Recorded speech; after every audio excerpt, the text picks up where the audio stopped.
Nike, the world's most popular and largest sportswear company, has a rich history that dates back to 1962. At that time, Phil Knight, a recent graduate from Stanford University, had a dream of creating better shoes. While attending university, he had written a paper exploring the possibility of Japanese shoes replacing the more popular brands like Puma and Adidas in the American market. Inspired by this idea, Knight became determined to bring Japanese shoes to the United States. Through his hard work and determination, he was able to turn his dream into a reality, establishing a global corporation worth over $100 billion.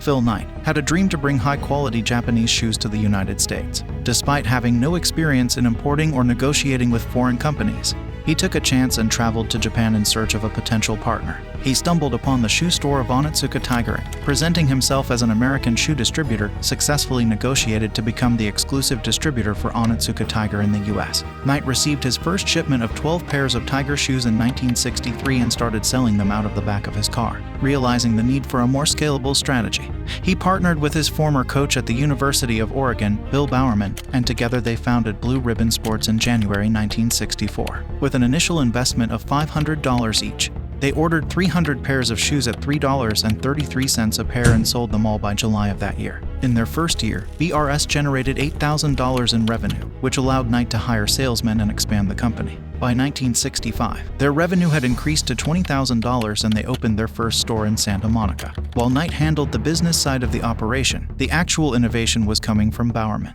He was a renowned coach who had trained multiple Olympic athletes and was responsible for bringing jogging to America. In 1966, he wrote a book about it that sold over 1 million copies. Bowerman was always looking for ways to improve the Tiger shoes, constantly sending notes to Japan requesting changes and effectively designing the shoes for Onitsuka. It was one of his designs, the Cortez, that catapulted BRS into the mainstream and became one of the best-selling shoes in 1968, largely due to the publicity surrounding the 1968 Olympics in Mexico. Thanks to the Cortez, BRS sold $300,000 worth of shoes in 1969.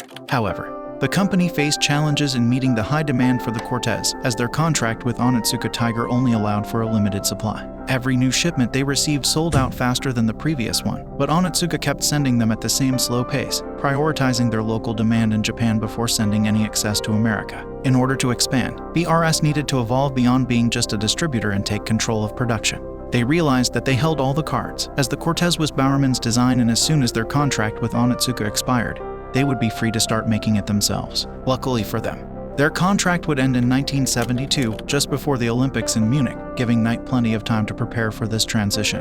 In 1971, Knight began working on the branding of the company. He hired his first employee, who suggested the name Nike after the Greek goddess of victory. Knight also needed a logo, so he went to a nearby university and asked a graphic design student to create one for him. For the sum of $35, he received the now iconic swoosh logo. With his branding now complete, Knight was ready for the Olympics. This time, instead of locking himself into exclusive agreements, he established a network of subcontractors across Japan to take control of production. With production under his control, Knight was able to import shoes from his Japanese subcontractors before his contract. Nike's story is one of continuous growth and success. The company rose to become the largest sportswear company in America in 1989, largely due to its innovative marketing campaigns, like the famous "Just Do It" slogan, and its ability to sign and nurture talented young athletes who went on to become world-renowned. The rise of Nike is a captivating tale, as interesting as the company's early days with Phil Knight at the helm. I hope you enjoyed it. Thanks for watching.